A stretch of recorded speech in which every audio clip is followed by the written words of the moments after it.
చైతన్యరథం ప్రేక్షకులకు, వీక్షకులకు, అభిమానులకు స్వాగతం, నమస్కారం.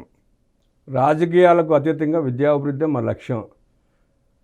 నిన్న టాటా గారి విగ్రహావిష్కరణలో లోకేష్ గారు మాట్లాడుతూ విగ్రహం ఏర్పాటు చేసిన రఘురామకృష్ణ గారికి అభినందనలు తెలియజేస్తూ రాజకీయాలకు అతీతంగా విద్యాభివృద్ధి మా లక్ష్యం అన్నారు. మంత్రి లోకేష్ ఉద్ఘాటన. అందుకే స్ఫూర్తి ప్రదాతల పేర్లతో ప్రభుత్వ పథకాలు, చాగంటి సలహాలతో నైతిక విలువలపై పాఠ్యాంశాలు, ఉండి అభివృద్ధికి రఘురామకు చేస్తున్న కృషి బేష్, టాటా సేవలను గుర్తుగా రతన్ టాటా ఇన్నోవేషన్ హబ్, ఉండి నియోజకవర్గంలో మంత్రి లోకేష్ సుడిగాలి పర్యటన.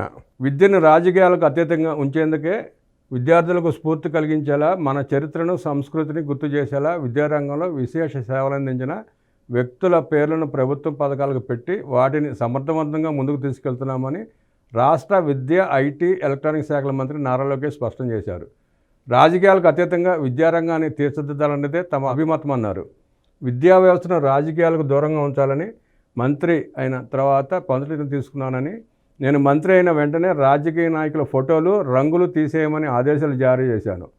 స్కూల్స్లో ఒక్క జాబ్ మేళాలు తప్ప ఇతర ఏ కార్యక్రమాలు నిర్వహించకూడదని నిర్ణయం తీసుకున్నాను. రాజకీయ కార్యక్రమాలకు పిల్లలను తీసుకొని వెళ్ళకూడదని ఖచ్చితంగా చెప్పారని మంత్రి లోకేష్ తెలిపారు. 108 ఏళ్ల చరిత్ర కలిగి ఇటీవల ఆధునీకరించిన పశ్చిమ గోదావరి జిల్లా ఉండిలోని జడ్పీ హై స్కూల్ భవనంతో పాటు బ్యాడ్మింటన్, టెన్నిస్ కోర్టులను మంత్రి లోకేష్ సోమవారం ప్రారంభించారు. హై స్కూల్ నుంచి గ్రామంలోకి రూ. 18 లక్షలతో నిర్మించిన సీసీ రోడ్డును ప్రారంభించారు. అనంతరం ఉండి హై స్కూల్ నుంచి పెద అమీరం చేరుకుని అక్కడ దివంగత రతన్ టాటా విగ్రహాన్ని ఆవిష్కరించారు. తర్వాత రతన్ టాటా మార్గ్గా నామకరణం చేసి భీమవరం ఉండి రోడ్డు విస్తరణ పనులకు శంకుస్థాపన చేశారు. సాగి ప్రసాదరాజు సౌజన్యంతో 35 లక్షలతో ఏర్పాటు చేసిన వాటర్ ప్లాంట్ను వేదికపై నుంచి మంత్రి లోకేష్ వర్చువల్గా ప్రారంభించారు. ఈ సందర్భంగా చిన్నామిరంలో ఎస్ఆర్కేఆర్ ఇంజనీరింగ్ కళాశాల ఏర్పాటు చేసిన సభలో మంత్రి లోకేష్ మాట్లాడుతూ 108 ఏళ్ల చరిత్ర కలిగిన ఈ స్కూల్ ప్రారంభోత్సవానికి రావడం తన అదృష్టంగా భావిస్తున్నానన్నారు. సంకల్పం ముఖ్యం. మనసున్న మహారాజు పివిజి రాజు విద్యాభివృద్ధి కోసం ఎన్నో సేవా కార్యక్రమాలు చేశారు. ఆయన ఆస్తులు దానం చేసి ఎన్నో స్కూల్స్ ఏర్పాటు చేశారు. విద్యను అందరికీ అందుబాటులోకి తెచ్చారు. ఎయిడెడ్ స్కూల్స్ వ్యవస్థను ప్రారంభించారు.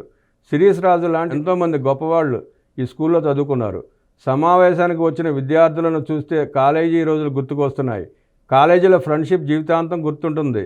2019-2024 మధ్యలో కుటుంబ ఇబ్బందులు పడ్డప్పుడు నాకు స్నేహితులు అండగా నిలిచారు. తల్లిదండ్రులకు చెప్పలేని విషయాలను మిత్రులకు చెప్పి పరిష్కరించుకోవాలి. నాకు కఠినమైన ప్రయాణం అంటే ఇష్టం. మంగళగిరిలో 1985 తర్వాత టీడీపీ గెలవలేదు. 2019లో 5300 ఓట్లతో ఓడిపోయా.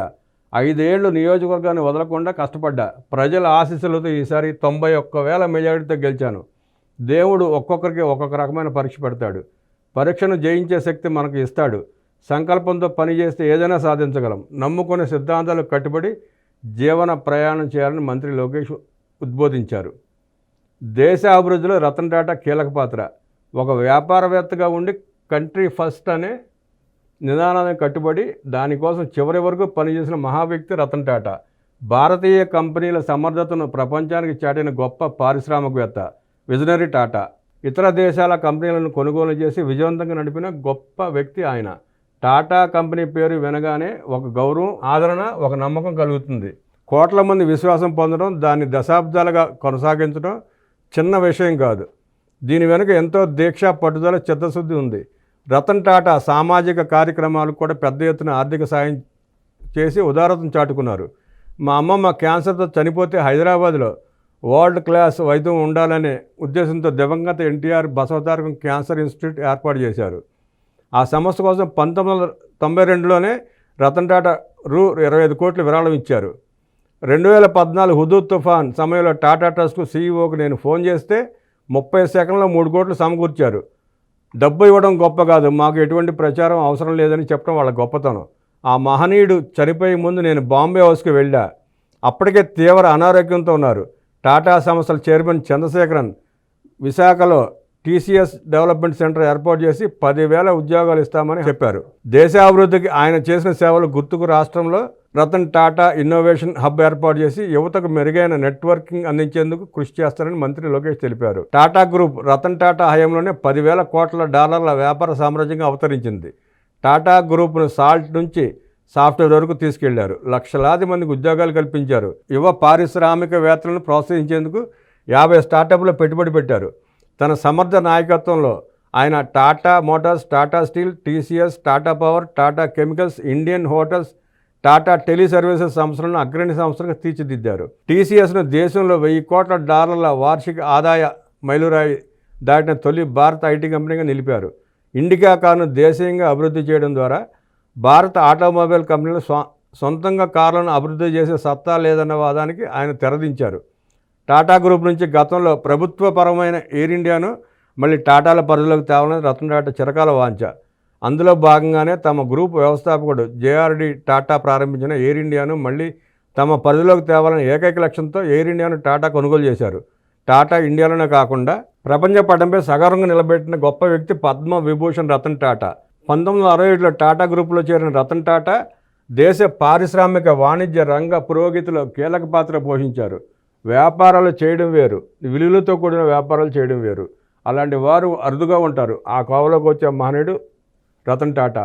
అహర్నిశాలు దేశం గురించి ఆలోచన రతన్ టాటా విగ్రహం ఏర్పాటు చేసిన రఘురామకృష్ణరాజు గారికి ఈ సందర్భంగా మంత్రి లోకేష్ అభినందనలు తెలియజేశారు. చదువుతో పాటు నైతిక విలువలు ముఖ్యమే. ప్రపంచంలో ఎక్కడికైనా వెళ్ళినా మీరు చదువుకున్న స్కూల్స్ మర్చిపోకండి. మీరు చదువుకున్న గ్రామాల్లో కంపెనీలు, శాఖలు ఏర్పాటు చేయండి. Andhra model of school education రూపొందిస్తున్నాం. డొక్కా సీతమ్మ మధ్యాహ్న బడి భోజన పథకం కింద లక్షలాది మంది విద్యార్థులకు రుచికరమైన, నాణ్యమైన ఆ ప్రాంతాల ఆహార అలవాట్లను గౌరవిస్తూ పౌష్టికాహారం అందిస్తున్నాం. టీచర్లు చదువు మాత్రమే చెప్పాలనే ఉద్దేశంతో ఇతర పనులు, పనికిమాలిన యాప్స్ తొలగించాలని నిర్ణయం తీసుకున్నాం. 1 నుంచి 12వ తరగతి వరకు చదువుతున్న విద్యార్థులకు 944 కోట్లతో ఉచితంగా సర్వేపల్లి రాధాకృష్ణన్ విద్యార్థి మిత్ర స్టూడెంట్ కిట్స్ పంపిణీ చేశాం. అధికారంలోకి వచ్చిన వెంటనే 16,347 పోస్టులతో మెగా డిఎస్సి ప్రకటించాం. త్వరలో మెగా డిఎస్సిని పారదర్శకంగా నిర్వహించబోతున్నాం. కేజీ టు పీజీ కరికులం మార్చుతున్నాం. చదువుతో పాటు నైతిక విలువలు చాలా ముఖ్యం. మహిళలను గౌరవించడం చిన్న వయసు నుండే నేర్పించాలి. గతంలో నేను పాదయాత్ర చేసినప్పుడు అనేక మంది మహిళలు తమ భద్రతపై ఆందోళన వ్యక్తం చేశారు. మహిళలకు గౌరవించేలా చట్టాలు చేస్తే సరిపోదు. సమాజంలో మార్పు రావాలి. మార్పు ఇంటి నుంచే మొదలు కావాలి. మార్పు తేవడానికి ఆడ మగ సమానమనే భావన కల్పిస్తాం. మహిళలను చులకనగా చేసే పదాలు వాడకూడదు. ఆడ మగ సమానం అనే భావన పాదుకొలిపేలా ప్రత్యేక పాఠాలు తీసుకొస్తాం. పిల్లల నైతిక విలువలు పెంచడం కోసం నైతిక విలువల సలహాదారునిగా చాగంటి కోటేశ్వరరావు గారిని నియమించాం. వారి మార్గదర్శకత్వంలో ప్రత్యేక పాఠాలు రూపొందిస్తామని మంత్రి లోకేష్ వెల్లడించారు. అవిశ్రాంత పోరాట ఎదురు RRR. ఉండి తెలుగుదేశం పార్టీ కంచుకోట. ఉండి నియోజకవర్గంలో ఎప్పుడూ నా గుండెల్లో ఉంటుంది. ఇక్కడ ప్రజలు చూపించే ప్రేమ నేను ఎప్పటికీ మర్చిపోలేను. మన ఫైర్ బ్రాండ్ RRR అంటే రియల్ రెస్పాన్సిబుల్ రెబల్. గత 5 ఏళ్ళు ఎలా పోరాడారో చూశారు కదా. రాజద్రోహం కేసు పెట్టి కొట్టినా వెనక్కి తగ్గలేదు. ఎమ్మెల్యే అయ్యాను, డిప్యూటీ స్పీకర్ అయ్యాను అని RRR రిలాక్స్ కాలేదు. కొన్ని సందర్భాల్లో నేను రఘురామ్తో విభేదించాను. చంద్రబాబు అరెస్టు సమయంలో నాకు RRR అండగా నిలబడ్డారు. తనను కొట్టిన పోలీసులకు వాహనాలు కొనిచ్చిన విశాల హృదయుడు RRR. రాష్ట్రంలో చాలా ఆర్థిక ఇబ్బందుల్లో ఉంది. ప్రతి నెల 4,000 కోట్ల లోటు ఉంది. అయినప్పటికీ సవాళ్లను అవకాశంగా తీసుకుని నియోజకవర్గ అభివృద్ధి కోసం రఘురామ పనిచేస్తున్నారు. కలెక్టర్ అథారిటీగా ఉండి డెవలప్మెంట్ ఫండ్ ఏర్పాటు చేశారు. రఘురామ ఆయన మిత్రులు చేసిన అభివృద్ధి పనుల గురించి తెలుసుకున్న తర్వాత ఆశ్చర్యానికి గురయ్యాను. సుమారు 60 లక్షలు ఖర్చు చేసి ఉండి జడ్పీ హై స్కూల్ను పునర్నిర్మించారు. నియోజకవర్గంలో 34 స్కూల్స్ ఉంటే 30 స్కూల్స్లో ఇప్పటికే మరమ్మతులు పూర్తి చేసి ప్లే గ్రౌండ్స్ కూడా ఏర్పాటు చేశారు. బీసీ, ఎస్సీ వెల్ఫేర్ హాస్టల్స్లో బెడ్స్ ఏర్పాటు చేశారు. పోలీస్ స్టేషన్లు ఆధునీకరించి కొత్త వాహనాలు కూడా సమకూర్చారు. డ్రైన్స్, పంట కాలువలు శుభ్రం చేస్తున్నారు. సురక్షిత తాగునీరు అందించేందుకు 34 గ్రామాల్లో మైక్రో ఫిల్టర్లు ఏర్పాటు చేస్తున్నారు. ఉండి రోడ్డు, జోలపాలెం రోడ్డును కలిపే రింక్ రోడ్డును రతన్ టాటా పేరుతో 2.5 కోట్లతో అభివృద్ధి చేస్తున్నారు. డయాలసిస్ సెంటర్లు ఏర్పాటు చేస్తున్నారు. అభివృద్ధి పనుల కోసం ఆయన మిత్రులు సుమారుగా 10 కోట్లు ఖర్చు చేశారు. నియోజకవర్గ అభివృద్ధికి డిప్యూటీ స్పీకర్ రఘురామ చేసిన కృషిని మంత్రి లోకేష్ అభినందించారు. రఘురామరాజు చేసిన అభివృద్ధి చూశాక ఉండితో మంగళగిరి పోటీ పడాలని భావిస్తున్నా. ఉండి అభివృద్ధికి రాష్ట్ర ప్రభుత్వం నుంచి సహకారం అందించే బాధ్యత తీసుకుంటా. డ్రగ్స్, గంజాయి వల్ల భవిష్యత్ తరాలు నాశనమయ్యే పరిస్థితుంది.